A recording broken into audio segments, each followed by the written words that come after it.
Hello! Hi, hello in the new year. Yes, hello in the New Year's. This one is late, as you know, but Kat is no longer ill. In fact, she looks like a pretty Barbie doll. I don't sound like a minor anyway, No. anymore as well. I actually have a voice now. Yes. So, how do you feel about this new start of the year? Oh, so much to look forward to. I'm really excited. I feel we have finished some things in the last year, including actually our Wrong Side of the Tracks series. We have talked about it Yes. extensively. And we retroactively decided it's finished now. As in, one that is still coming out. Yes. Kat is finishing the edits right now. It should come maybe out tomorrow. start or- of March, yeah. end of February, maybe. But we actually decided not to do one more book because honestly we figured that it would kind of Feel tacked on. yeah, exactly. As cool of a character as the hero you will get to know in Wanted is, it wasn't really gonna work. So we might consider doing a spin-off for him. The Wrong Side of the Tracks is all about the Junkyard Yeah. Boys, and you will see how well the guys in Wanted fit into that. But the kind of idea we had for a sixth book, I don't think actually Yeah. works as well. And it was tough to kind of make that call. But in the end, I'm very happy about the choice. And potentially, as you said, it could still be a spin-off. But I don't think it had a place Yeah. to like extend it for another book if the character wasn't all that tied to the junkyard. So yeah, I'm excited that we are finishing the series. Yes. And potentially, again, maybe he'll get a spin-off and then we'll start something new. Yes, and Speaking of something new, yes, which one do you want to talk about? Fantasy. Because I wanted to talk about the audio. okay, go for it. Because obviously we are doing all audios for Wrong Side of the Tracks, and we decided to actually release the audio for Wanted alongside with the Kindle and the paperback. So that is being produced as soon as possible.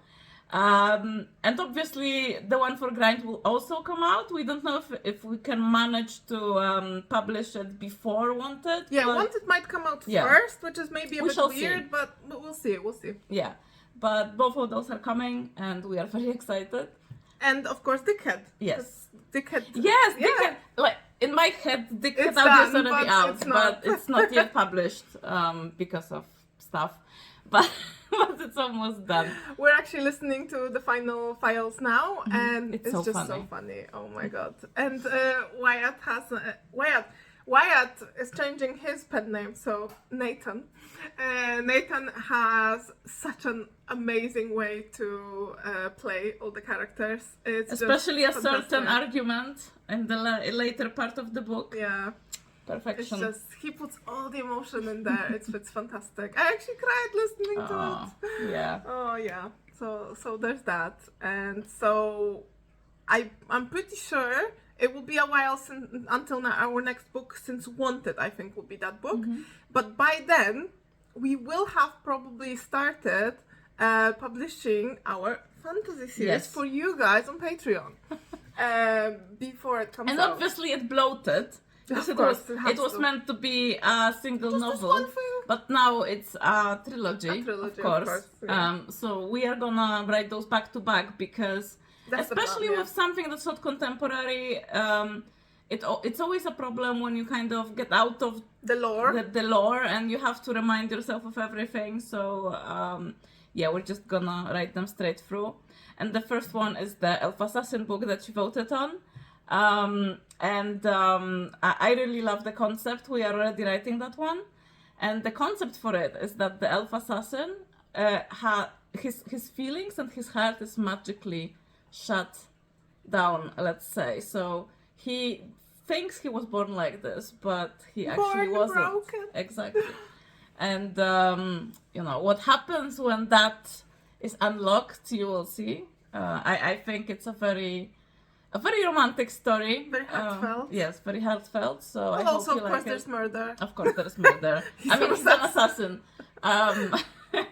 And he and his gentle giant boyfriend. Well, he's a gentle giant to those he loves. He's not a Yeah. gentle giant to anyone else. It's, like Frank or Beast. Yeah. They're gentle giants, but actually also killers and Yes. tough guys. Yeah, so he already, I think we're on chapter 10, and already he's like, oh, I would kill all the people who hurt him. Oh, it's so lovely and cute. Very cute. This bloodlust.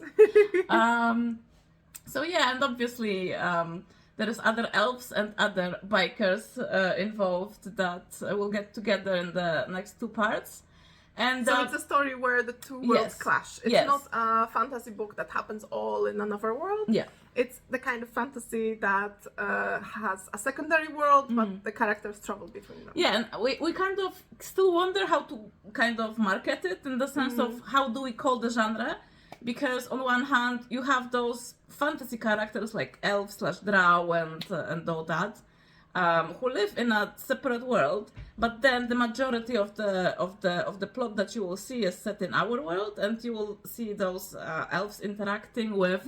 Cars. And technology and a different culture because the world they're from is very harsh, very difficult. So they are suddenly finding themselves in Oregon and among really generally nice people who are not just looking out to kill them. So it's quite a shock. So yeah, I think it's gonna be a fun read for all those who enjoyed, for example, Lauren's journey in Lauren Of the Beast. discovering this Yes. new world, yeah. Yes, even though the characters are very different. So yeah, would it be more paranormal? Would it be more fantasy? A mix? There's also this tag lately that's very popular, romantasy, and I'm pretty sure we're gonna put that on as well, Yeah. since it's a fantasy book, but it's also extremely romance heavy. So you know, basically, if you can tell us if this kind of setting, would you call it more of a paranormal or a fantasy, and maybe you can help us decide on what to do with that aspect. and we hope you're looking forward to it, Yes. because we cannot wait to start Yeah. publishing it. And I can't really specify what month in particular it will start, but we have started the book. We're maybe a quarter into it, and then once we finish, we need to edit, and it's gonna be a long one, I'm pretty sure. So it's hard to say, but it may be after Wanted, maybe something Yeah. like that, Yeah, because yeah, that's still 2 months to go. So yeah. But I'm just very excited, and then I won't even start talking about the other two trilogy characters. Well, they are very different from our elf assassin, even though they are also killers in a way. In a way. In a way. In many ways. We're being very cryptic Yes, here. but we don't want to reveal too much because we can still, Oh yeah, you know, we like, always tweak especially things. with, you know, the one we're writing now, we are set what we want for it, but a lot of the time we get new ideas as we write, so we don't want to say too much and then have to go back. As we often do, which is a segue into, as all of you know, we have not done the Seven Deadly Sons last It year, sucks. and last year has been like really tough and busy for Yeah. us in many ways, ways. like to do with family and travel and things like that. But also, we had so many other things on our plates, and the thing with this series is that there's no other way. It has to be 7 books. There's 7 sons, 7 sins, and 7 it books. has to be 7 books. And we also don't want to write a book a year and publish it for 7 years, and Yeah. you have to go back every time, remember things, and we want to jump in and really go Yeah. for it. Which means, basically, for example, last year we published 8 books, and so doing the Sons will pretty much be a whole year year. of writing. Can you hear Shadow? I'm sorry, he's being a menace. But you cannot quiet him because right now it's too cold and he is a fussy little brat and he will not be outside, which he would normally be if it's warm. So yeah, bear with him. So on the other hand, we are thinking maybe we'll manage this year in 2024. Yeah. Because now that we've finished Wrong Side of the Tracks, we're doing the fantasy stuff, and hopefully after that we can do Seven Deadly Sins. But I'm just done promising things because I hate myself when I fail at it. It's not a standalone, so we can't just tuck it in between projects. And as Kat said, it would be very difficult to write this one just, once in a while. Because there's too much lore. Even writing Guns N' Boys, when we would just do it once in a while, once every few books, it was difficult to always kind of go back to the books and have to remind ourselves of certain plot points. Or it was always interesting how when we got into it, we would be like, oh my god, Dom or Seth, they're so easy to write, I know them. But you forget details. And then you you end up kind of writing yourself into a corner if you don't pay attention to details that are small enough that you kind of don't remember them months after writing the book. Someone died and they're alive. So then you have to correct it, and if it was a big part of the plan, then it's a problem.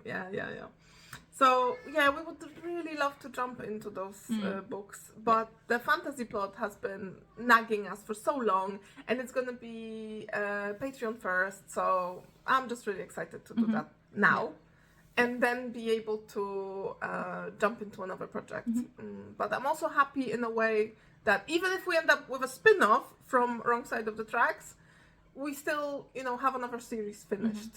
And we're working on the audios, so that's exciting. We also have, of course, because we can't stop ourselves, we are also considering a different kind of project for later this year. Of course we do. A mafia one or a mafia harem one. Or why choose? Because I don't know the terminology it would be anymore. not like Guns N' Boys, more lighter on the plot and heavier on the romance sexy times, because sometimes, especially when we will be writing those more plot-heavy books, when we have to pay attention to the lore, you kind of want to have a break for like 2 days at a time and write something else. So we are considering something like that. We shall see. We are not decided yet. No, it's hard to make these calls. And another thing that we want to do is to maybe travel to Oregon this year, but it's on one hand it's inspired by the fantasy books, but on the other, we played Days Gone, that really made us want to go there. We're really interested in the nature in US, and we're thinking we're gonna do that in September, very, very, very hopefully, and then we'll actually take the month off. We'll go to see nature things in Oregon, and then we'll also go see Seattle and if it works Portland. Of course, but if anyone's from there, tell us knows it very well. Tell us what we should see there. Yeah. Especially those places that are not so obvious that everyone goes there, because then we might not be able to even know that something's worth seeing or visiting. But that is very exciting. And considering that most of our traveling last year was based on obligations of some sorts, we really want to have a holiday this year that's just about what we want to do. Just the two of us. And, even if we did have a vacation last year, but we are kind of tied to people that did not want to do the same stuff in the end. So it was a bit frustrating, I guess, to some degree. That you're kind of using up, or we're going for a convention, or a signing, which is fantastic, but then it means that we can only have the vacation wherever the con is. So this year we're cutting down on those, so we can actually write a lot, but then have a vacation. Yeah, we'll be in Blackpool in March. Yes. In the UK. So that's I think at the moment, it's the only signing we have planned for the year. It's in Blackpool, UK, and we'll be posting more about it in a bit because we'll be doing a pre-order. But